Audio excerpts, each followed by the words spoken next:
DJ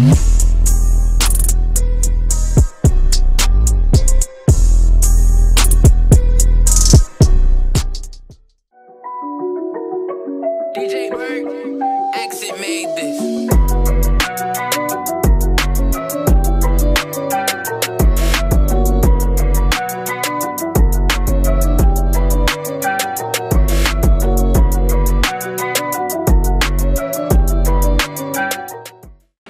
Peace. It's your boy Fast Life Boss. We here in another episode of the new Mexicated Smoke Session interview series. We here live on location at Fat Crate Studios. I got my boy Aurum and Demeyez in the building. Hello, people. It's good. It's good. Welcome to the show. It's an honor. Glad y'all could take time out y'all schedule and have us here. Sure, man. It's a pleasure to have you. Yes, sir. Thank you. Thank you. We're gonna get right into it, man. Starting with you, Demeyez, man. Tell us a little bit about yourself, man. Where you came from, how long you been doing music? Well, I'm from here, Las Cruces, New Mexico. Okay. I've been doing music since I was 13 years old. I first started writing when I was like in the 6th grade. It started off with poetry. I was taking some English class and they started teaching us how to, all the different schemes of poetry. And that's how I first got into writing.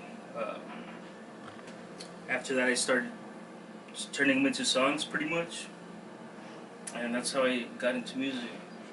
Okay, okay. And Aurum, we was talking a little bit out there, you know, before the show.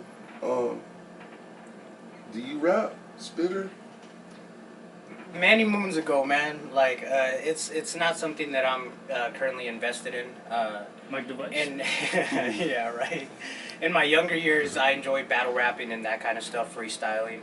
I liked writing a lot when I was younger, but through high school and college, my main love was music production and DJing. Okay. And so that was usually a lot of my main focus. Okay, okay, okay. But I know my way around some bars. Okay. If I need to hold my own, I could do it. Word, okay, okay. Wearing many hats up here. Yeah, you got yes, to sir, in this yes, world. sir. He's being humble. We freestyle every time we're in here. He just goes off.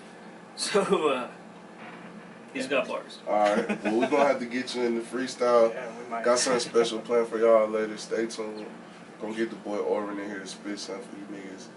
So you from New Mexico as well, right? Yeah, I'm born and raised in New Mexico. Love the state.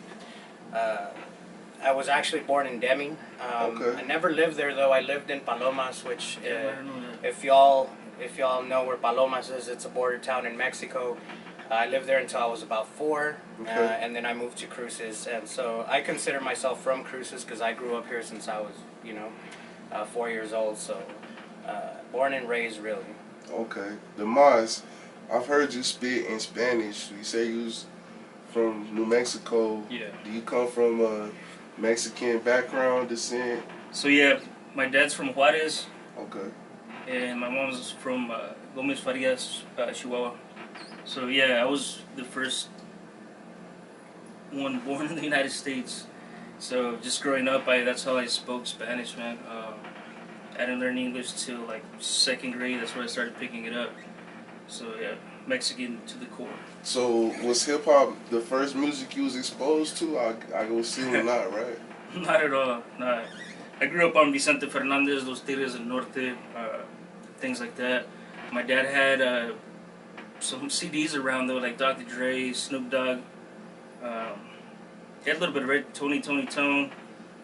There's a little bit of everything, man. He had country, so just as a kid growing up, I was exposed to all kinds of music.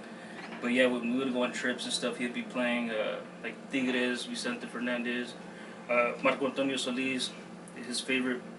And so it didn't start with rap at all. Wow. Like I said, it's just in the 6th grade, man. That's when I first started getting into writing poems. Started listening to artists like Ja Rule, Nelly at the time. Like in 2000, that's when I got more into music. I like the melodic flows, and that's when I started writing. Too Short. Okay. That's when I first actually started writing, which is crazy because I don't listen to Too Short much, but my dad had a Too Short album, It was like greatest hits or something. Okay. And just the way he rapped, he made it sound so easy. Like it was almost like the poetry that I was doing in school. So that's when I started. I would write down his lyrics to memorize them. At the time, we didn't have. There was the internet, but there was like no Genius or shit like that to look up lyrics. So I would write down his lyrics to memorize them because it sounded so fucking easy. And then after that, that's when I started writing shit because I'm too short, which is crazy. Yeah, shout out to my nigga Short Dog, man. Definitely an icon in the game.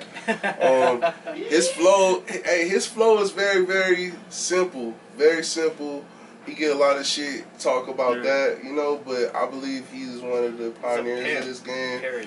In the pimp game and in the player world, you know, he one of the men that's doing it. And shout out to Short Dog, man. If you watching or anybody watching this Short Dog count, you know, y'all get the utmost respect around here, around these motherfucking parts. So, Aurum, what about you, man? What was your first early musical experiences and what kind of like got you into hip-hop? I mean, I think I probably blossomed a little later, but I listened to a lot of music growing up, just like Jaime or Demeyez here. Okay. You know, but really the pivotal point for me was an album by, it's called Masters of the Universe, and it was Binary Star. Okay. And I heard that album probably when I was 16, and I said, I have to do that. Like, I have to be part of the hip-hop movement. I have to do something, you know? And so I started listening to a lot of the album. I started writing a lot, but I wasn't necessarily involved in recording myself or writing songs.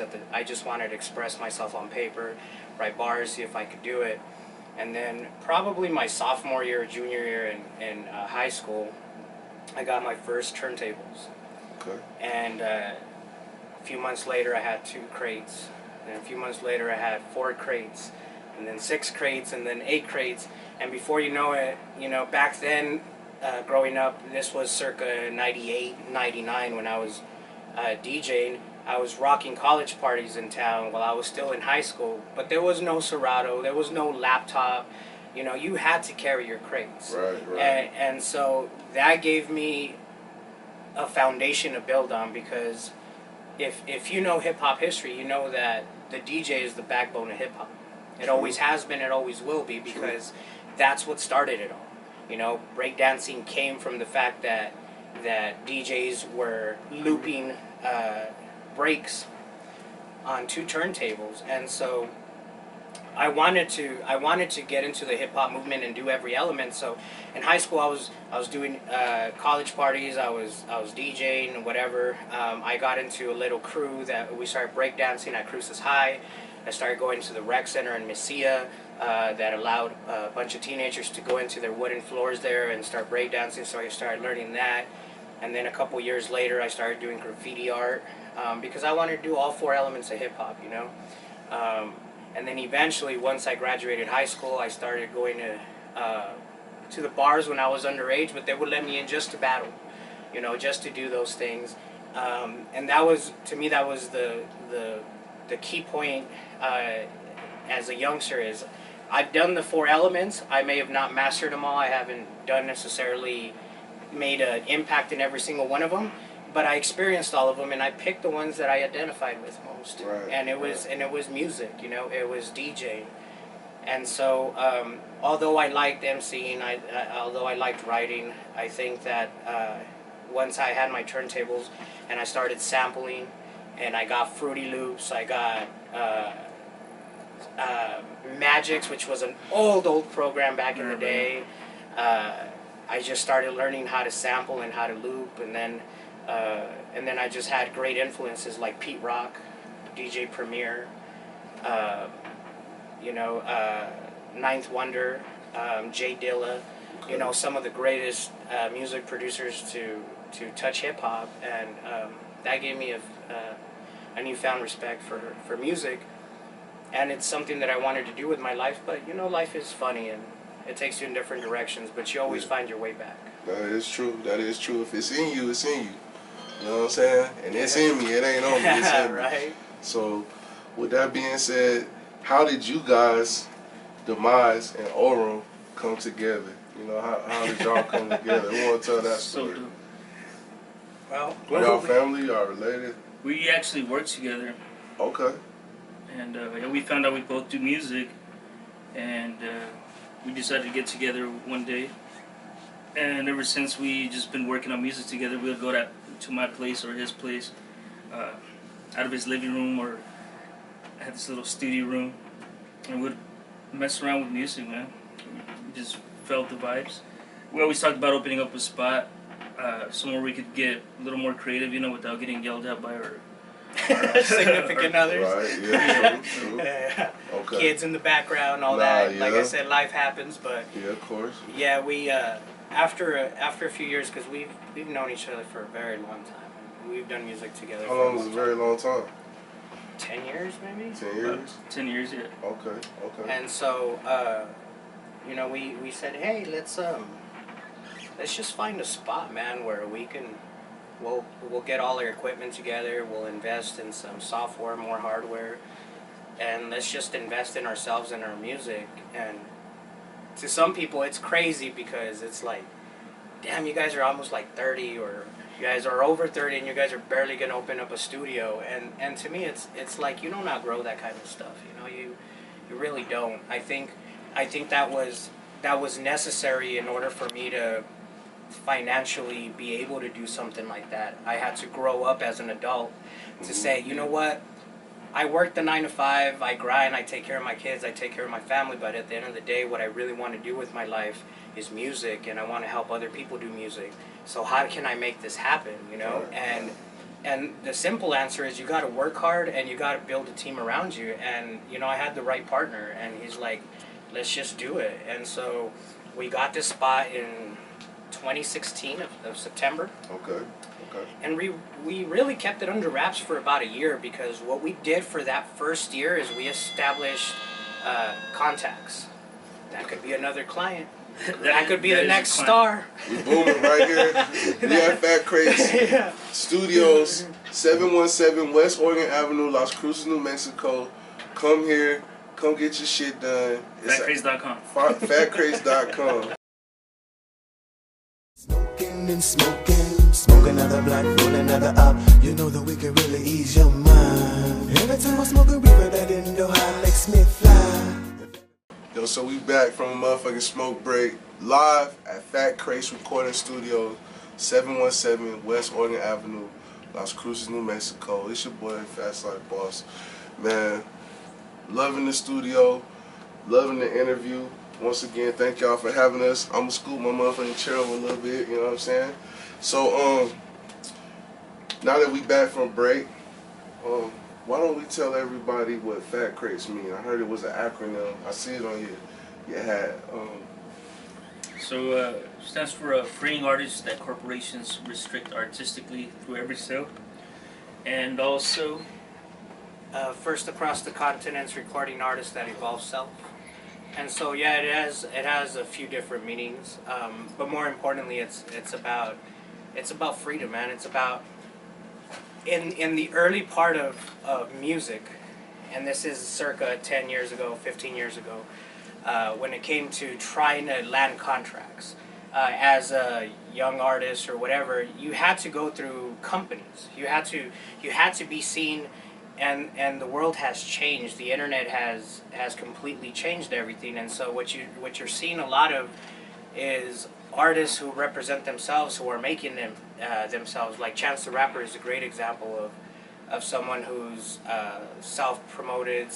He did everything on his own for the most part. And so the way people, music labels, companies view music is ownership of your music, ownership of your expression. Like, yeah, we'll give you studio time, yeah, we'll give you promotion, we'll give you this, but we're gonna own your music. And that never felt right to me. And so we wanted to start a company that didn't have those restrictions, that didn't have those hidden strings attached, you know. And it was all about the artist. I just believe that if you facilitate for people, if you help people, they're going to help you back. You know, that's just the way it's going to work. And, I mean, what better to do with your time than the thing that you love? So, do you really have to be greedy to enjoy the thing that you love to do? You really don't, right? And so that's why the acronym for Fat Crates is so important, because people look at Fat Crates and they're like, well, that would be too long of a name to be an acronym anyways. But it's not just about a cool name, it's about what it stands for, and it's a place for you to come record your music and be part of history. And if you want to take us with you, take us with you. Right. If you don't, that's okay too, because I enjoyed the time that we spent together making the music and getting you to where you wanted to get to with your music career. Right. And so I think that's why we established the name Fat Crates, because it not only does it signify all those things, but like I said, I grew up as a DJ, and when I was rocking parties, I wasn't carrying around a laptop. I was walking around with crates full of records, breaking my back, people bumping my table all damn night. Don't bump my table, don't spill your drinks on my turntable. And so Fat Crates just makes sense. I mean, if you think about all the artists that have come through here in the last 2 years, what do you have? You have a fat crate. It's a variety of music, man. Just, if you yeah. look, if you look at a crate, it's not just one genre, right? So you have a little mixture of everything. Right, right. So that too, it shows we work with all types of artists, not just hip hop. It's a little bit of everything. Behind the scenes, I mean, a lot of artists, a lot of fans, a lot of viewers, they don't realize, you know, the work and the actual business that comes into this. And there is contracts. And a lot of artists, they get free from their contracts. A lot of artists, they get fucked over in their contracts. One artist right now in the news is Lil Uzi Vert. I guess he signed a bad deal with some artists. I mean, DJ Drama, Atlantic Records.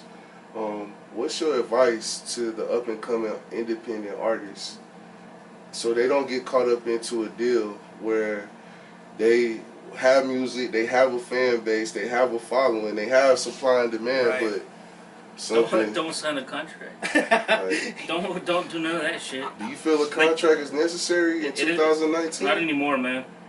The way music has evolved, yeah. the whole industry, you don't need that no more. Yeah. Like the internet opened up the doors for you to do it on your own, like Snow the Product, Tech 9. I mean, and They built an empire, man, off. And don't get us wrong with what he's saying is you still need a team. You don't. It's not you can do everything by yourself. All right, go hand out flyers, go record yourself, mix and master yourself, write your own songs, produce your own. It's a lot of work, man. True. But what you have to do is you have to build a team. Yeah. And you have to build a team that is rowing in the same direction you're headed in. Right. And you have to build a team that is doing it for the right reasons. And this is the advice that I would give, besides don't sign a contract. I mean, if you're going to sign a contract, read the contract, be a smart motherfucker, read the contract, and figure out what it says. If it makes sense to you and that's a good deal for you, do what you want to do. But everybody wants to get caught up in the lifestyle. Oh, I want to flex. I want to seem like I got more than I have right now. I want to do this. I want to make music so that I can get the hoes, so I can get the money, I can get the clothes, I can get all of this. And that's why people sign contracts, because that's what they're focused on. They're not focused on their music. And so think of it this way. Focus on your music. Don't focus on the contracts or the lifestyle that you're trying to get to. That shit's going to happen for you anyways. When you sign a contract, what you're basically saying, depending on what that contract specifically says, is, hey, you can own my music, just give me a loan. That's all it's saying is, here's an advance, but we're going to own everything you do, and you're going to be our slave for the next 5 albums. So you pay that shit back. Yeah, and when they hit you with that $1 million advance, most motherfuckers, and I'm speaking from, I've talked to people in the industry, they go and they spend it on the stupidest shit. And the reason that the company gave them the money in the first place was so that they can spend it on their album, on their music, not on themselves. So that they can make more money. Cars and shit, right? So best advice is focus on your music. If your music is your baby and you're okay signing your baby away, look at it that way. We can't give y'all all the game for free, but that's a little bit of game for y'all. Don't sign a motherfucking contract if you're not ready to be a slave. If you want to be a boss, be a boss. A lot of you niggas don't want to be the boss. A lot of you niggas want to be the worker. That's okay. Be the rapper. Play your position. But when you identify your position, play your position, and this shit'll work out for you. Also, if you're in New Mexico, you're in the Southwest, come down to Fat Crate Studio. We at 717 West Oregon Avenue. FatCrates.com is also the link. Who have y'all had come in here so far? Shout out to my nigga Scott LaRock, he in the building. Stay tuned. But who else have y'all had like come through and record? We've had a lot of artists, man. We've had X-Ray, White PC. We have a few kids that are a little undercover right now, but they're blowing up. BBS Deal, AJ Hammett, what up? BBS Deal, AJ Hammett, check them out. Their shit is really hot right now. They got a good following. They're doing big things. They're just some insane kids, and that's what I mean about facilitation. You facilitate for people, you don't own their shit. You gotta let these kids express themselves, and they'll take over the world. And when they do, they'll remember you and they'll bring you up with them. You know what I'm saying? Yeah. Missy Pate, wonderful artist. She's amazing, amazing voice. Okay. Draven is one of our engineers, but if you check out his music, you're gonna be like, wow. So shout out to Draven. Shout out Draven. Really, really good. Draven's fucking music. amazing, man. You don't IBSG. hear that sound around here. Right? Around New Mexico, you don't hear shit like that. Like, check out Draven. Fucking, he has his own shit, dude. It's crazy. IBSG has been here. XP has been here. Jay Dollar just recorded here last night. He has a hot single coming out. Money to Blow. Check that shit out. That shit will be out soon, I hope. Okay. Yeah, dude, it's just too many to name. And we just met some new folks tonight too. Yeah. 3 new folks that we've never met before that also want to make music. Yeah, and we got Swag Johnson. We got All Day in the building. We here. You guys got we got Legend in the building Legend too. in the building. So the Southwest is coming together. You know, I see what has happened with Khalid Paradise Studio. You know, he's blowed up in this industry, and he's representing El Paso in the Southwest. So there's definitely eyes on this area for music, and with the Netflix studio opening up in Albuquerque, and we have Film Las Cruces down here, we're starting to build up a more clientele for creators. How does it feel to be, amongst all of that, how does it feel to be one of the first to have a studio with these up-and-coming artists and, provide that? I didn't see like that, man. It's more of it's dope to give these kids an opportunity, man. Like we were saying earlier, we used to do this at our houses back then. When I started, I had this program, Cool Edit Pro. Yeah, I worked on that too. Cool Edit, man. Yeah. It turned into Adobe Audition, I think, later on. Yeah. But just in my bedroom, man, trying to record myself using one of those computer mics. Yeah. Putting something over it just to kill the sound or whatever. So it's cool to bring an opportunity to these people. Everybody that's out here, man, making music now. Instead of hating and putting people down, Why don't you help build, opening man? up, build a road for yourself too while you're helping build someone else's. Yes, sir. Yes, sir. We are trailblazers, definitely. Yeah, it is surreal, man. I mean, a year from now, we never thought that we would have so many talented individuals in here because, like I said, for the first year that Fat Crates was open, it was self-contained and it was just us focused on establishing contact, focusing on our own craft, getting the logistics right. And then we opened the door about almost a year and a half ago, and it's just been nonstop. And so the response has been nothing but love, and so that's all we should be giving, is giving back. And we're hoping to work with some individuals we met not too long ago to work with some of the local charities here too, and I won't mention which ones because we haven't officially done anything. Of course.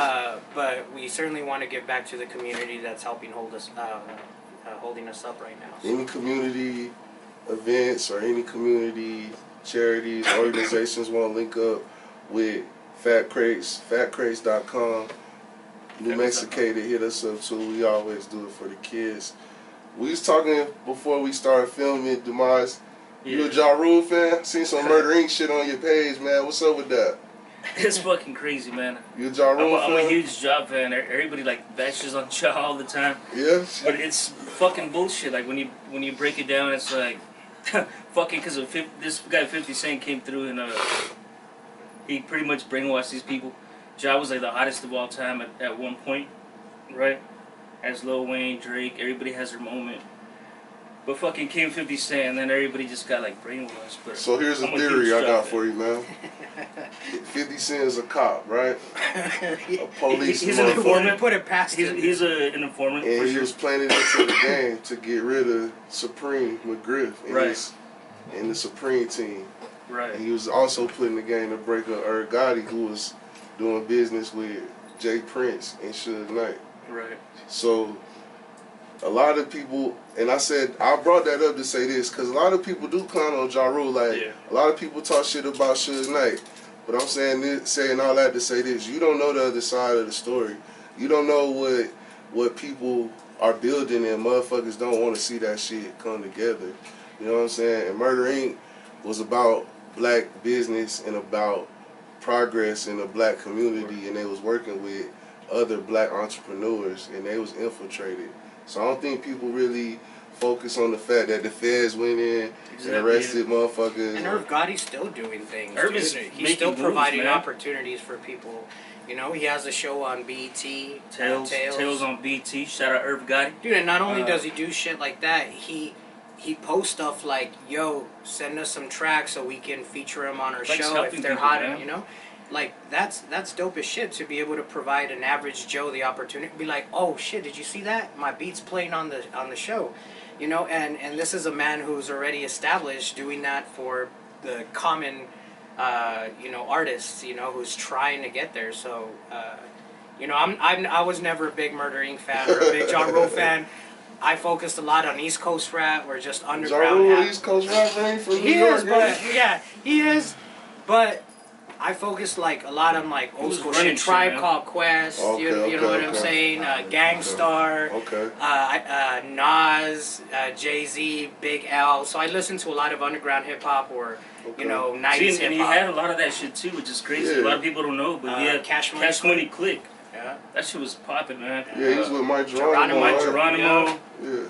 They were making moves, man, since the early 90s. What's your favorite Ja Rule album? 336. What's your favorite Ja Rule song? That shit's hard, bro. A lot of them. Okay. I have way too many, man, because he's so versatile with the shit. But 336, I only say that because that was the album that gave him, like, his own style, you know what I'm saying? Like, Vinny Vinny Vici was hard, too, but 336 gave him that style that he created. And I'm not saying created, because you had Bone Thugs harmonizing and shit, too, but... yeah. Do you think but that was the shit, the duets and shit. Do you think the Migos are like Bone? As far as the harmony? Not really, man. It's similar, but it's in its own style. It's hard to explain. They're kind of not like Bone. I'm not saying like Bone Thugs, but they did create their own shit. Yeah, music is funny in that it's generational, man. And so our comparisons to a new generation of music is off to us because when you get into your 30-somethings or whatever, you're like, oh, I don't listen to that new shit. And it's really a disservice, man, because if you listen to it, and why deprive yourself of good things in life just because it's different or from a different era? And so that's one of the hardest things that I've personally had to learn here is I can't just produce the kind of shit I like. Right, yeah, because that's not what these kids are coming in saying. Oh, that's cool that you got that boom bap hip hop and you can use the Akai MPC and all that shit, but what I'm looking for is that trap, and it's just like, all right, well, let's work on that. And after a while, you start to see why they appreciate that kind of music, and you start to see the complexities in it because you can say, oh, it's mumble rap, it's this, and to some degree, you can criticize anything. But do it yourself then, and do it better than the people who are doing it. Then you can talk the shit. If it's that easy. If it's that easy, then do the shit, right? And it's humbled me, you know, that I can't keep up with these 15, 16-year-old kids or these 22, 24-year-old powerhouses who've been doing it the last 8 years, you know, that are just coming in and I'm like, oh, shit. all right, I got you. You know, it's crazy. It's crazy, but music is weird that way. It needs to stay that way. It needs to evolve. That's dope you mentioned that about Irv, though, man. Like, I appreciate that just because a lot of people don't do the research. They just fall for what's out there. The fact that he was bringing in people from, like, straight out of prison, man. Hiring these executives out of prison, like rappers, to help out the black community. And then he gets bashed at the end, you know, it's like... Yeah, when I say black community, I mean black, brown. I mean all. Yeah. I mean minorities, all. Man. Black is all colors put together. That's just a side. Yeah, hell yeah. Just a sidebar for y'all. Word up, man. So if I say black, I'm talking about all colors. Draven, what up? Draven is in the building. Draven, fucking superstar. Look up Draven. Shout out to Draven. We're going to get him on the show. Hey, shout out to Cam Dixon. Forgot to mention you, homie. Listen to his shit. Listen to his shit. His shit is fucking fire. And my boy D Riddle, man. He's just... D Riddler, what up? D Riddler. He just put out another single. And that shit is on point. So look those people up. You won't be Shout out Timmy. Big shout out, man. One of the artists we're working with, Julian Andrew Hernandez. Rest in peace, man. Rest in peace, man. Great artist, just passed away a few weeks ago. It's a terrible loss, you know. Much love to the family, you know, our respects.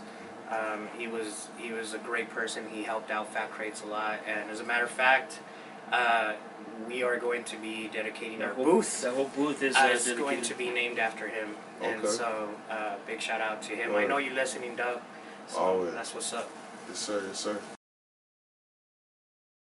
Get your papers, your bones, your bowls, your blunts, some fat ass nugs of that good, and spunk that shit up. Yo, it's your boy Fast Like Boss. We back from another smoke break. We at the Fat Crate Studios, 717 West Oregon Avenue, Las Cruces, New Mexico. The boy Demeyez is in the building. I got my boy Aurum in the building. Thank y'all once again for coming through, or having us come through to y'all. You know what I'm saying? New Mexico, like I say on every episode, New Mexicated is for the people. We are a product of our people and of our environment. So it's people like you that made it able for us to have a show like this. And, you know, from the bottom of my heart and from my production team, thank you for having us. Thank y'all for what y'all do and what y'all have given to the culture. It's a pleasure. We appreciate you we guys, want prosperity. We look forward to the artists that come out here. If you're in the area and you need some good quality work, they got good quality work for a good quality price. These guys are artists, so they understand your artistic vision and mind. Just come through, man. They even let you do a tour, man. So thank y'all. This is a beautiful facility. Thank you, man. Fatcrates.com. Where can they reach y'all at besides that? What's your IG? Facebook, Twitter? It's my IG's Demeyez, man. There's a lot of underscores in that bitch, but We're gonna put it, it'll be right here above your head on the show. Right here? Yeah, it'll be like a little bit right here. Yeah. You can follow us too. Fat Crates. Demeyez underscores in between. Fat Crates is also on Instagram. Follow us. I'm DJ Aurum, DJ _AURUM. Find me. You can also book us online at fatcrates.com. Make sure you can select from a number of producers, engineers that we have. And so feel free to book us. And all our rates and everything are on there. Or feel free to reach out to us on our email. You can reach us at info@fatcrates.com. Or aurum@fatcrates.com, Demeyez@fatcrates.com, and we'd be more than happy to give you a call back, or if you want to call us, we'll answer any questions you got. Yes, sir. Yes, sir. Demeyez, any shout-outs? Man, well, shout out to every artist in Las Cruces. I really want us to win, man. That's what we're trying to do here, so shout out to everybody in the Southwest. Yes, sir. That's pretty much it, man. I honestly want everybody to fucking win here. It's not about fucking bringing somebody else down or anything like that. I just want us to all win, man. Yeah, That's let's what we're grow here as for. a city. Let's grow as a people, as a culture. Let's put New Mexico on the map. Help us do that. Support New Mexicated. Support Fat Crates. Support any New Mexico-based entrepreneur who's trying to do things for the community, trying to do things for the state. They're doing it for you guys as well. And so shout out to them. And obviously, if my family watches, because they've never been to my studio, I'm so mad at y'all. But my little sister in Albuquerque, I love you, Isis, and I gotta give a big shout out to my wife, Jessica. She's a huge supporter, and I know it's not easy for her with me working a full-time job, being here at the studio. I hardly see her and my kids, but they understand what I'm doing, and I promise you, baby, there's gonna be enough time for all of us. Indeed, indeed. Shout out to everyone that supports us while we follow our dreams and do our thing. Y'all are very appreciated, even though y'all don't get the glamour and y'all don't get the praise y'all really deserve. We really, really appreciate y'all. Shout out to the Southwest. Shout out to Fast Life Music family. I'm Fast Life Boss. If you want to get interviewed on the new Mexicated Smoke Session, hit up my boy El Gato at New Mexicated or my nigga DJ Sauna at DJ Sauna 336. We'll get you in. Southwest, fuck with me. Shout out to New Mexico 575 and the 505. The whole Southwest. We'll see you niggas on the next episode. Fat Crates. FatCrates.com. Thank you for having me. Appreciate you. Hey, We love you guys. stay Thanks for tuning tuned. in. We're gonna have the freestyles for y'all niggas, something special, you know what I'm saying? We're gonna sprinkle y'all niggas. Y'all know what it is, man.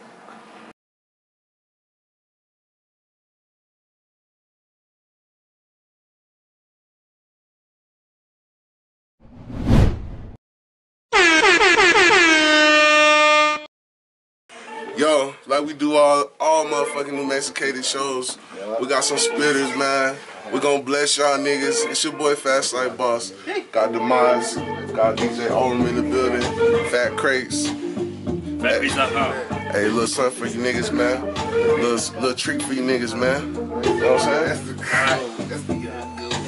Este verso va dedicado a todos mis enemigos. Traigo bombas, cohetes, balas sin ningún testigo. Digo lo que digo porque yo lo vivo. Con estos versos a todos me los chingo sin ningún motivo. Escuchen mi pasión, no es oración. Música, papel y pluma y todos caen al panteón. Muchos quieren dinero, quieren pleito, tomen asiento. Vengo como el viento, soplando el calor como el infierno. Soldados del desierto, somos como una clica de 500. Con este movimiento como un desplazamiento. Con mucha emoción y traslaciones como agarran la razón. Cuando canto con pasión, agarro mucha feria nomás con una pinche canción. En serio a mi cartera le llaman panzón. Yeah, Fat Crates overweight, you already know who's spinning all them iron plates upstairs. Who the fuck cares? You just pussy hair when there, so you ball down there. Who the fuck cares? We don't steal your car, we steal your license plates. We on some grimy shit, get ripped like a pussy lip. Oh shit, is this shit edited? Maybe it's not, but maybe I should get credited with being the dopest MC in New Mexico. Fuck you and your crew you represent. Actually, I might just bury you under cement along with Jimmy Hoffa. You motherfuckers don't know you messing with Big Papa. My device, catch him twice, squeeze them tight. Like a vice, really tight. These motherfuckers don't know the Chino Mexican who loves rice. Hey man, you gotta pay for the motherfucking rest. But if you interested, come to FatCrates.com. I'm your boy Fast Life Boss. This is the New Mexicated Smoke Session series. Don't come on this motherfucker and think you can rap and can't rap, nigga. I know niggas that can rap in Spanish, nigga. We blessing y'all. Stay tuned.